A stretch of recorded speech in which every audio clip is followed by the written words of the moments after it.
Hello दोस्तों, आज हम समझेंगे इमरजेंसी इन इंडिया मतलब आपातकाल, बिल्कुल यूपीएससी और कॉम्पिटिटिव एग्जाम्स के लिए यूजफुल तरीके से। इमरजेंसी क्या होती है?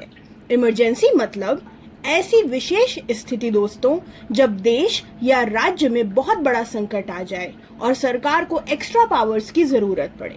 भारत के संविधान में इमरजेंसी के प्रावधान भाग 18 में दिए गए हैं।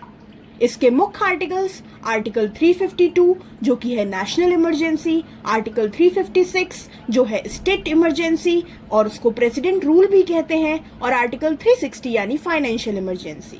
आइए दोस्तों जानते हैं कितनी बार इमरजेंसी लगी है।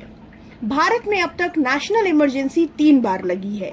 1962 जब चीन ने भारत पर हमला किया, इसे एक्सटर्नल अग्रेशन के आधार पर लगाया गया।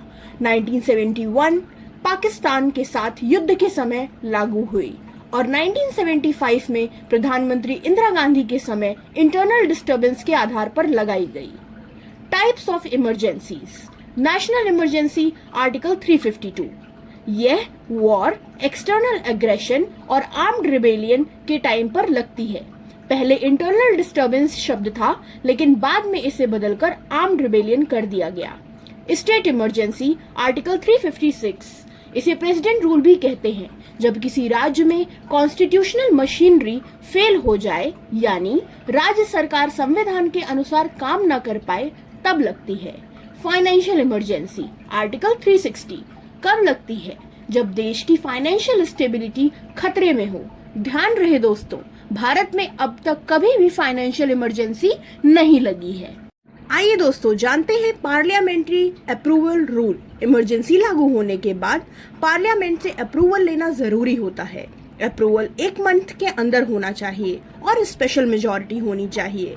तो दोस्तों, इमरजेंसी प्रोविजंस भारत के संविधान का बहुत सेंसिटिव और पावरफुल हिस्सा है। दोस्तों, ये थे इमरजेंसी से जुड़े कुछ इम्पोर्टेंट इन्फॉर्मेशंस, लेकिन अभी कहानी पूरी नहीं हुई है।